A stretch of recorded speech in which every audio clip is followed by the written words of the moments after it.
2 weeks to go until the January transfer window comes to a close and the Hammers are yet to do any business, but it's perhaps unsurprising considering A, we had a massive spend up in the summer, and more importantly B, the uncertainty regarding David Moyes' future. However, it's been reported tonight that West Ham are in for Harry Maguire. We want to sign him on loan from Manchester United for the remainder of the season, and I think this would be a very, very good signing for West Ham. We are screaming out for a centre-back. We should have had one long before now. I found myself really frustrated on Saturday about the lack of replacement for Craig Dawson. We've known for ages Dawson wanted out. We should have had someone identified in the months leading up to the January transfer window. So when the January transfer window opened immediately, we made our move for our chosen centre-back, so he would have been here and able to play against Wolves on Saturday. Lo and behold, we've done nothing. Saturday comes round at the Molineux, an important game. We now have to play Ogbonna next to Gerd because we can't use Craig Dawson due to his likely move to Wolverhampton Wanderers. Fine, I accept that. I accept why Moyes didn't feel we could have played Craig Dawson. Fine. But to not have a replacement is unacceptable because this is something that we've known about for months. We started that game handcuffed, in my opinion. Ogbonna went in next to Gerd. Creswell then had to drop back and tuck inside to make it a back three when we were defending. Fornals was almost a left back for the first 45 minutes. He barely got out of that left back position. Going forward, sure, but defensively, Semedo was a right winger. We were handcuffed by playing Ogbonna there. The domino effect was massive. We couldn't then play Said Benrahma left wing because we needed to use Fornals there for the defensive aspect of his game. All because we didn't have a replacement for Craig Dawson. Unacceptable. Anyway, we really need a centre-back because Craig Dawson has been absent from training. It looks likely that he's going to get his move to Wolves this week, and Harry Maguire is now being linked to West Ham. I was debating doing one of those wish list videos. It's a bit wishy-washy, a bit of fun. It's a bit FIFA and Football Manager. It doesn't really happen, I'm aware, but it's just a bit of fun. But Harry Maguire was going to be in that video because, well, he's definitely available. He's slid so far down the pecking order at Man United. Luke Shaw's been playing centre-back ahead of him. And to be fair, Luke Shaw's been doing a really good job centre-back ahead of him as well. Martinez is obviously their first choice, but while he came back from the World Cup, Shaw went in and he's sort of kept the shirt, really, with Malacia playing left-back as well.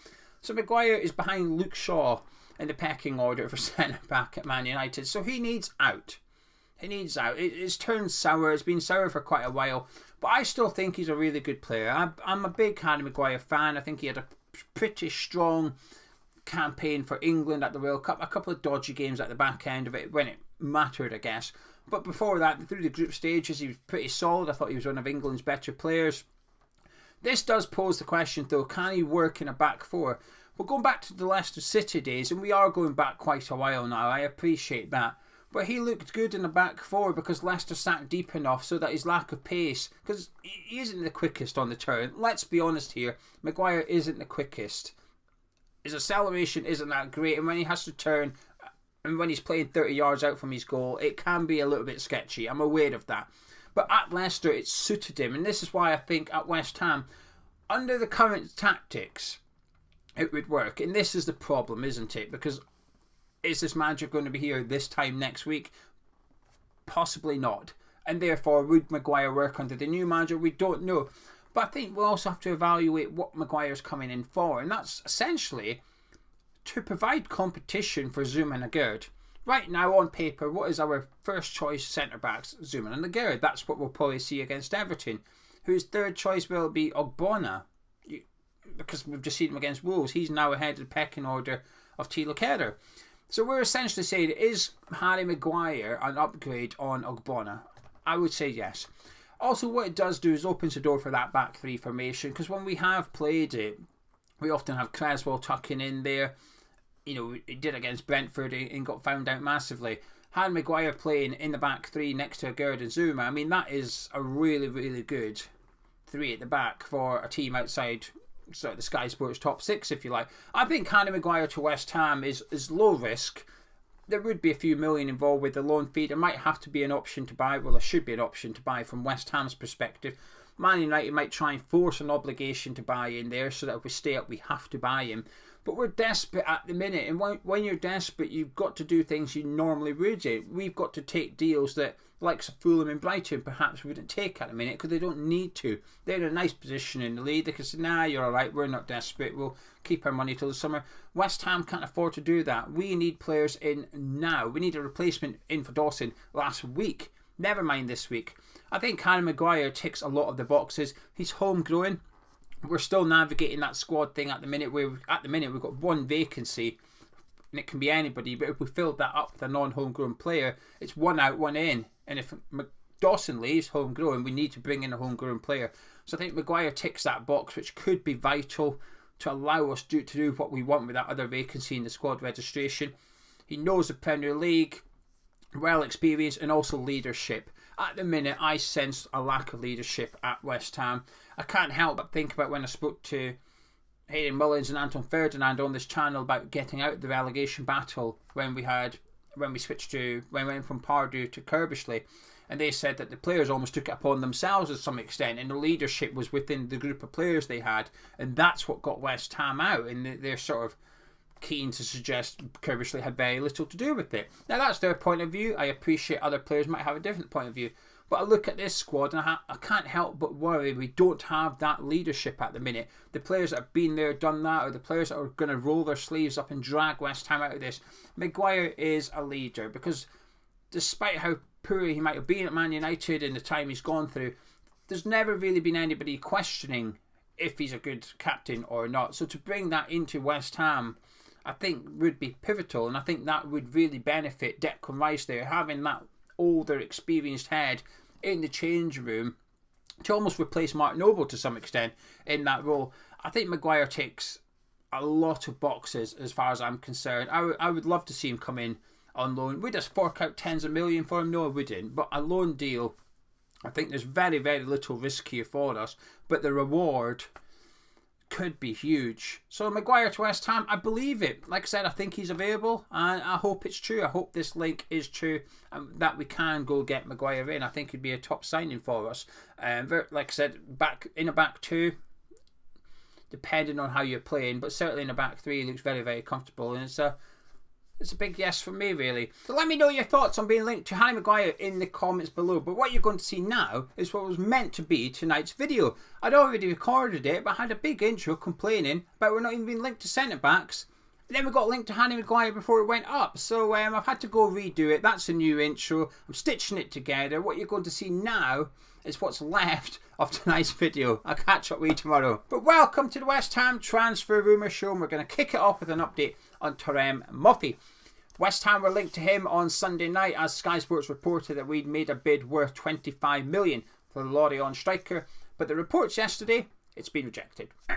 The French club have rejected West Ham's second offer for their 12 goals in 18 games striker. Now last week, L'Equipe Sport reported our initial bid had been rejected, which was worth around 13 million, but at the same time they were reporting that Moffi doesn't want to come to West Ham anyway. It's not just West Ham, to be fair, it's the Premier League. He wants to stay in France. His preference is to sign for Nice, which, is it nice? Sorry, that's as good as it gets around here. But that's the latest regarding Moffi, that our second bid worth 25 million has been rejected. So we'll have to wait and see if West Ham make a third bid for the Lorient striker. But at the start of the January transfer window, when we were linked to him, there was also another name in French football we were linked to, and that is Mama Balde. And since then, all the talk's been about Moffi. But in the last 24 hours, it's switched round now as a result of that second bid being rejected, and that West Ham are perhaps going back in for Mama Balde, who plays for Troyes in France. Not quite as prolific this season. He's got 8 goals, but he does also have 4 assists, which is something that Moffi couldn't brag about. And I know nothing about the player. Absolutely nothing. All I know is the facts, which is he's got 8 goals, 4 assists, and he's 27 years old. Plays as a striker, can also play on the wide of a front three, and that is everything I know about Mama Balde. So if you're watching and you've got an opinion about him, please do put it in the comments below. But don't worry, every player I speak about in this video, I put a link to the transfer market profile in the description, so you can go have a little look for yourself. Now moving on from 2 strikers based in France to the striker based at West Ham United in Michail Antonio. And I kid you not, the rumour at the end of last week was that Chelsea had a loan bid rejected for Antonio. I'm aware a lot of transfer rumours are made up, okay? It doesn't actually bother me. But there's some of them that just take the biscuit, and that one is right up there. Antonio on loan to Chelsea. Yeah, because we all believe that one, don't we? Anyway, apparently it was rejected. But this week he's been linked to Everton. However, I must say, I've seen Everton linked to a lot of players and a lot of strikers, and they do need one. Currently, Calvert-Lewin's fit, but unreliable. Neil Maupay hasn't worked out, unsurprisingly, so they do need a striker. Most recently, they've been linked to Marko Natovic. But they've also been linked to Michail Antonio. I don't necessarily believe the rumour, by the way, and I don't think it would happen. I think West Ham are perhaps a bit reluctant to sell him to a relegation rival, and I get it. I do understand why. However, I have to admit my stance has changed a little bit. Last week when he's linked to Wolves, I thought, I don't like this. I don't like the idea of selling to a relegation rival. But I've changed my mind because something needs to change, and there needs to be some harsh repercussions for where we are in the league. And I think Michail Antonio, unfortunately, might be one of the victims of that. Now, I'm not going to go into what Antonio has achieved in the past. He's been a good servant. We know that. But it's not about what Antonio's done in the past. It's about what Antonio can do today and what he can do in the future. Now, if he was to remain here beyond the transfer window, would I be disappointed? No. Do I think he's got a part to play between now and May? Yes, I do. I think he's still got a lot to offer. However, can we upgrade on Antonio? Yes, I think we can. Is Antonio the same Antonio we had 12, 18 months ago? I don't think he is, no. And when I saw him on Saturday with Scamacca, when they were on the pitch at the same time, and we haven't seen that loads this season, but whenever I have seen them play together, I just don't really detect any chemistry, any cohesion. There's little evidence of a partnership there, or even a partnership forming, and it's quite disappointing actually, because the prospect of playing Antonio and Scamacca up front is quite exciting, but the reality is completely different. I've been completely underwhelmed by it, so much so that when I saw Scamacca warming up to come on, and when he was ready to come on at the Molineux, I was actually hoping it was in place of Michail Antonio, so that Antonio wouldn't be in Scamacca's way, because I'm adamant that in order to stay up, we obviously need more goals, and if we can get the best out of Scamacca, those goals will naturally come. I think you can see how talented he is, some of his touches he does, some of the passes he does. I think there's a wonderful footballer there. We're not getting the best out of him though, so we need to do that. We need to increase the supply line, and I'm not sure Antonio's part of that answer as far as I'm concerned. So over the last few days, I think I've changed my stance a little bit, and it's a case of if we can get in an adequate fee for Antonio and replace him, and that's the important thing, we need to replace him, and not just replace him, we need to have an upgrade on Antonio, and if we can do that, then I'd be open to selling him. But like I said, I wouldn't be disappointed if he's here come the end of the window. But that's the rumours. He's been linked to a move to Goodison Park at the minute. Now moving on to that potentially world-class player, and that's Noni Madueke, the PSV winger. You've probably heard of him. He's tipped to go on to big things. I think he will. 20 years old, and he's homegrown, which is a nice little bonus because of his time at Crystal Palace and Tottenham's academy before he went to PSV. He actually classes as a homegrown player when it comes to that vital quota in the Premier League. So it's a clever little purchase there. Just completely riddled with injuries though. However, as I always say, if he didn't have that injury record, clubs like West Ham would have no hope of getting him. Because when he's fit and when he's on form, his ability is ridiculous. He can score goals, he can create goals, he's fast, his decision making in the final third is incredible, he's exciting, he's really mature for a 20-year-old. I think he's fantastic. I would love to see him at West Ham if he wasn't broken. He missed the first half of this season because of injuries. He's played the last couple of games now because he's now back from that ankle injury, and I don't watch loads of Dutch football, but I don't mind watching PSV and Ajax. I quite enjoy watching both of those teams actually. I've seen plenty of Madueke over the seasons. I think he's a terrific talent. I think he will be a top player. But like I said, if he didn't have that injury record, he'd be unachievable for West Ham. Now Chelsea are strongly linked to him for around about 27 million. Apparently PSV want closer to 40 million. And after the game at the weekend, Van Nistelrooy was speaking about the interest in him.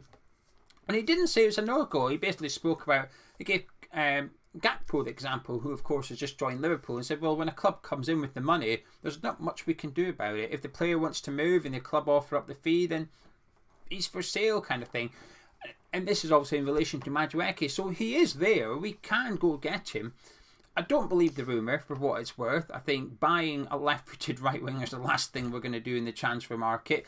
He plays in Johnny Bowen's position essentially, so if we did get him in, what we're doing with Bowen, are we putting him on the left, are we putting him up front? I wouldn't be averse to either of those two things. I just don't believe this. Now, if there was a magic pill Madueke could swallow which kept him injury-free between now and the end of the season, I'd be all over it, because I'd be confident that that's somebody that would come in, get the goals, get the assists, which then equates to points, which then gets us out of trouble. It would be guaranteed to be a success. But that doesn't exist. And he comes with such a bad injury record. It would be a huge gamble. If you got him in and kept him fit, happy days. But you've got to be confident that you would keep him fit. And you can't say that. It's impossible to be confident that you'd keep him fit. It's such a shame because, like I said, top talent, will be a brilliant player. But injury record today is just far too scary, unfortunately. There is part of me, though, that hopes it's true. Just for the excitement, I think, because I'm deprived of it at the minute, and we carry little goal threat. Madueke would give us goal threat, like I said, for creating and for scoring as well. So yeah, we're linked to Madueke. We're also linked to Danjuma. Now you'll remember him. We were strongly linked to him in the summer, so much so that it felt like a little bit of a disagreement between the manager and the board at West Ham, because apparently the board wanted Danjuma from Villarreal, but David Moyes said no. David Moyes did not want the player. Now, if that's the case, if that was the case back then, well, it's going to get a little bit interesting because Danjuma is available. He's not had the best of seasons for Villarreal. Still scored a few goals. He's got a couple in the Conference League, a couple in the Cup, and a couple in La Liga as well, although they did come in the same game. Villarreal have pretty much sanctioned a loan move for Danjuma. So much so that the reports suggest that he arrived in London yesterday to discuss a potential move with various Premier League clubs. Everton, surprisingly. Southampton, also being linked with loads of players. And his former club, Bournemouth. They're the other three clubs that are strongly being linked to Danjuma. So the loan move is there. Villarreal would like an option or potentially even an obligation to buy in there as well. But if our interest was genuine in the summer and it was a player that the board or Rob Newman had chosen, then I could see this one having legs, because in the summer Moyes might have been able to say no to certain players and rule those ones out. I'm not sure he's got that authority anymore given the uncertainty regarding his future. So this could be an interesting one for West Ham fans to keep an eye on. That'll do you for tonight. There was other ones including Ekwa to Sunderland, West Ham being linked to a 16-year-old striker from Dundee United, Rory McLeod, but that'll do, because there was quite a lot of video footage after that and I'm trying to cut down as much as I can. But if you've enjoyed this transfer rumours, please do drop a like on it, subscribe if you're new to Hammers Chat.